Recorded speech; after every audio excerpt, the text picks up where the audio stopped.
So, last Sunday we decided to have a cozy family dinner at our place.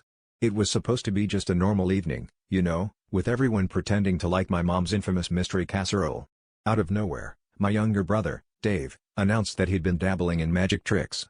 Now, Dave's the kind of guy who once nearly set his eyebrows on fire trying to light a barbecue, so you can imagine our skepticism.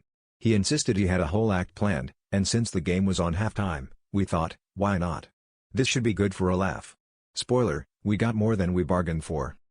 Dave started with the classic card tricks, is this your card? Routine. Except every time, it was no one's card. He then proceeded to the disappearing coin trick, which mostly involved him dropping the coin and pretending it vanished.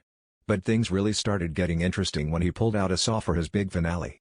Now, you need to understand that Dave's idea of a grand finale was usually a lame firecracker in the backyard, so a saw was definitely a step up.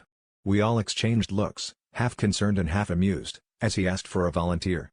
Unfortunately, or maybe fortunately, no one stepped up, so Dave decided to improvise. In a stroke of genius, he declared he'd saw the table in half and magically restore it. We all sat there, intrigued and horrified, as he began his sawing act. At first, it seemed like he was just clowning around, but then, shockingly, we heard a crack. The table split with a dramatic thud, sending plates crashing to the floor, and my dad's prized chili spilling everywhere. The room went silent, except for the faint sound of my mom sighing, probably wondering how she ended up with us. Dave stood there, saw in hand, looking as surprised as the rest of us.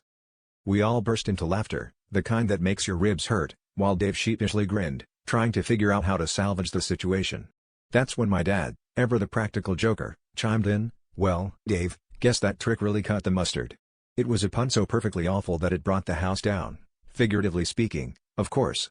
And that, my friends, is how my brother became both the worst and most memorable magician in family dinner history.